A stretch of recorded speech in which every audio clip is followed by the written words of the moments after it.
भारतगौरवगाथा। अज्ञातकुलगोत्रः महर्षिः। ग्रीष्मविरामः आरब्धः आसीत्। चमेल्याः सन्दीपस्य च महान् समयः आसीत्। पितामहस्य मुखात् अनेकाः कथाः श्रोतुं तम् उद्दिश्य प्रश्नान् प्रष्टुं च। पितामहस्य आहारसमये, पठनसमये, विहारसमये, विश्रामसमये चापि तौ प्रश्नान् पृष्ट्वा बहून् ऐतिहासिकविषयान् ज्ञातुं प्रयत्नं कुरुतः स्म। कदाचित् चमेली उक्तवती, तात, दण्डकारण्यस्य कथा अतीव रोचिका आसीत्। तत्र काले काले प्रवृत्ताः घटनाः अपि रोचिकाः एव इति। प्राचीने काले शिक्षाकेन्द्राणि अपि आसन् खलु इति पृष्टवान् सन्दीपः। आम्, वनेषु गुरोः वासस्थाने गुरुकुलानि भवन्ति स्म। गुरवः प्रायः ऋषयः भवन्ति स्म। ते तु वनेषु एव वासम् इच्छन्ति स्म। अतः नदीतीरेषु रमणीयेषु खातेषु च गुरुकुलानि भवन्ति स्म प्राचीने काले इति विवृतवान् देवनाथवर्यः। आहो, रमणीयः कालः आसीत् सः, सन्दीपः सन्तोषेण अवदत्। तात, तस्य कालस्य प्रशंसां करोति एषः, किन्तु गुरुकुले एकं दिनम् अपि प्रायः स्थातुं न अशक्ष्यात् सः, यतः तत्र बैडमिण्टनादीनि क्रीडासाधनानि न आसन्। चमेली सोपहासम् अवदत्। तथापि न अभविष्यत् चिन्ता। आधुनिकक्रीडासाधनानाम् अभावे सत्यपि अन्याः प्राचीनाः क्रीडाः आसन् एव, यासां च क्रीडनार्थम् आधुनिके नगरे स्थलम् एव न भवति। ताः क्रीडन् अहं समयम् अयापयिष्यम् इति सन्दीपः स्वपक्षं समर्थितवान्। युक्तम् एतत्। अधुना यानि क्रीडासाधनानि दृश्यन्ते तानि प्राचीने काले न आसन्। तथापि क्रीडायाः व्यायामस्य वा अभावः तत्र न आसीत्। शारीरिकव्यायामार्थं क्रीडार्थं च उत्कृष्टाः पद्धतयः आसन् तदा। मल्लयुद्ध, धावन, तरण, वृक्षारोहादीनां प्रचुरप्रयोगः आसीत् तदा। श्वासनियन्त्रणसम्बन्धाः, कबड्डी प्रभृतयः क्रीडाः अद्यापि क्रीड्यन्ते, याश्च प्राचीनशैलीम् अनुकुर्वन्ति। ताः क्रीडाः शरीरशक्तिवर्धिकाः भवन्ति। क्षत्रियपरिवारस्य बालाः तु धनुर्विद्यायां, खड्गप्रयोगे, दण्डप्रयोगे च निपुणाः भवन्ति स्म। देवनाथवर्यः अवदत्। तस्मिन् काले वर्णव्यवस्थापालनम् अतिकठोरतया भवति स्म खलु इति पृष्टवान् सन्दीपः। आम्, वर्णव्यवस्थायाः आरम्भविषये अधिकं विवरणं किमपि न उपलभ्यते, किन्तु एतत्तु स्पष्टं यत् वर्णव्यवस्था नाम जातिव्यवस्था न। व्यक्तेः स्वभावे व्यवहारे च सामञ्जस्यम् आनेतुम् एव एषः वर्णव्यवस्था आरब्धा। समाजे केचन साहसकार्यम् आधिक्येन इच्छन्ति स्म। तेषां कृते क्षात्रवृत्तिः आसीत्। ये वाणिज्यादिकव्यवहारे रुचिं प्रदर्शयन्ति स्म ते वैश्याः आसन्। केचन कृष्यादिविविधसेवाः कर्तुम् इच्छन्ति स्म, ते शूद्राः इति निर्दिष्टाः। अध्ययनाध्यापने, यजन याजन ध्यानादिषु ये नितराः भवन्ति स्म ते ब्राह्मणाः इति निर्दिष्टाः। सर्ववर्णीयानाम् अपि समानमहत्त्वम् आसीत् तदा। एषा वर्णव्यवस्था वंशानुगुणा, तन्नाम जन्मजाता न आसीत्, देवनाथः अवदत्। एवं तर्हि कथं तत्र वंशानुगतता आगता? सन्दीपः कुतूहलेन अपृच्छत्। तत्र व्यावहारिकां कारणम् अस्ति। अध्ययनाध्यापन यजन याजनादियुक्ते परिसरे जातः ब्राह्मणपुत्रः तादृशे एव परिसरे आसक्तः जातः। क्षत्रियपुत्रः पित्रा क्रियमाणेषु शस्त्रप्रयोगेषु आसक्तिः वहन्ताः एव विद्याः अध्येतुम् उद्युक्तः जातः। अन्यवर्णीयानाम् अपि एषा एव कथा।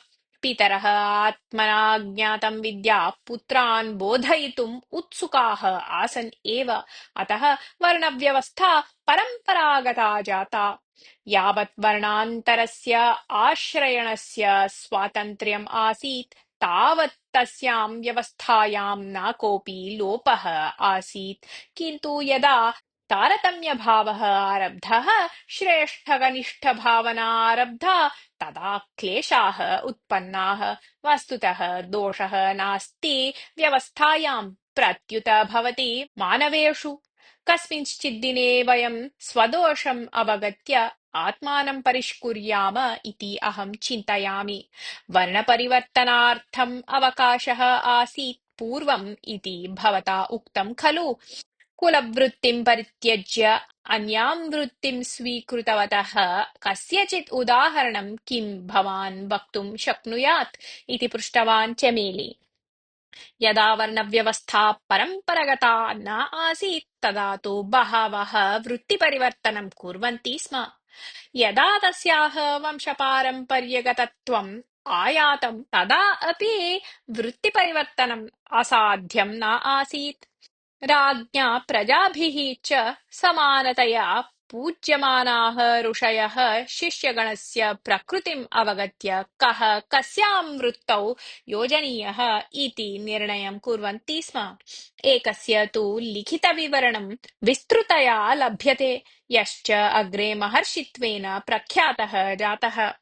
तस्य नाम किम्? सः किमर्थं तथा कृतवान् इति चमेली सन्दीपः च कुतूहलेन पृष्टवन्तौ युगपत् एव। तदा देवनाथवर्यः कथाम् आरब्धवान्। अरण्यसीमापरिसरे काचित् स्त्री स्वपुत्रेण सह निवसति स्म। तस्याः कुटीरस्य पार्श्वे एका नदी वहति स्म। नद्याः अपरस्मिन् तीरे एकं गुरुकुलम् आसीत्। तस्य गुरुकुलस्य सञ्चालकः आसीत् महर्षिः गौतमः। प्रतिदिनं सः बालकः नद्यां स्नानं कुर्वन् नद्याः अपरपार्श्वे स्नानं कुर्वतः स्वसमवयस्कान् बालकान् पश्यति स्म। गुरुः तान् गायत्रीमन्त्रं, सूर्यनमस्कारमन्त्रम्, अन्यमन्त्रान् च पाठितवान् आसीत्। ते स्नानसमये तान् उच्चारयन्ति स्म। तत् श्रुत्वा अयं बालकः चिन्तयति स्म, किम् अहमपि ते बालाः इव कर्तुं शक्नुयाम् इति। एकदा सः स्वस्य इच्छां मातरं निवेदितवान्। तदा सा उक्तवती, यदि कोऽपि भवतः पाठनम् अङ्गीकुर्यात् तर्हि भवान् अपि मन्त्रज्ञः भवेत्। अतः भवान् गुरुकुलं गत्वा गुरुं विद्याभ्यासं याचतु इति। अनन्तरदिने बालकः नदीं तीर्त्वा गुरुकुलं गत्वा गुरुं गौतमं स्वस्य इच्छां निवेदितवान्। गुरुः तस्य जिज्ञासां दृष्ट्वा नितरां सन्तुष्टः। बालकस्य पृष्ठभूमिकाम् अवलम्ब्य पाठ्यक्रमः निर्णेतव्यः आसीत् इत्यतः गुरुः तम् अपृच्छत्, भवतः कुलं किम् इति। अहं न जानामि इति विनयेन अवदत् बालकः। भवतः पिता जानीयात्, तं पृष्ट्वा आगच्छतु। गुरुः असूचयत्। मम पिता इदानीं न जीवति इति बालकः अवदत्। भवतः माता स्यात् खलु, तां पृष्ट्वा आगच्छतु इति गुरुः अवदत्। गृहं गत्वा अनन्तरदिने प्रत्यागतः बालकः उक्तवान् यत् मम माता मदीयं कुलं किम् इति न जानाति इति। भवान् स्वकुलं न जानाति, पिता तु न जीवति। एवं तर्हि भवतः गृहजीवनस्य किं स्वरूपम् इति पृष्टवान् गौतमः। तदा बालकः अवदत्, मम माता विभिन्ने काले विविधेषु गृहेषु कार्यं करोति स्म। कदाचित् केनचित् कर्मकारेण सा परिणीता। तस्य कुलगोत्रादिज्ञानतः पूर्वम् एव सः महाव्याधिग्रस्तः सन् मरणं प्राप्तवान्। दायादाः मम मातरं दूरे स्थापितवन्तः।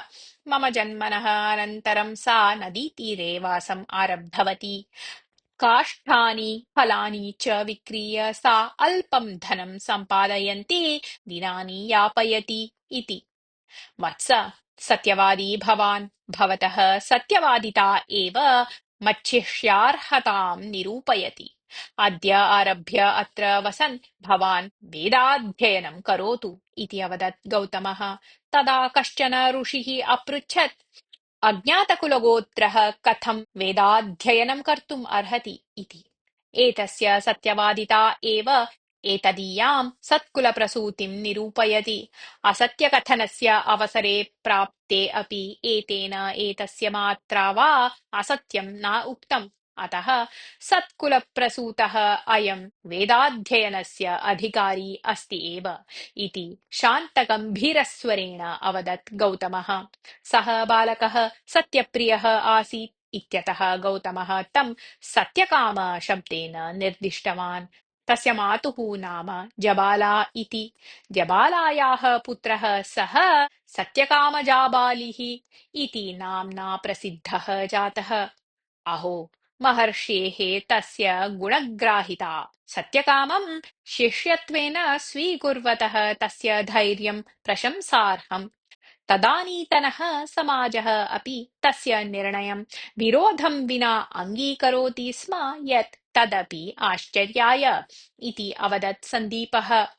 एतदपि अत्र स्मर्तव्यं यत् यः ऋषिः भवति सः जात्यादिभेदभावनाम् अतिक्रान्तवान् भवति इति अवदत् देवनाथवर्यः।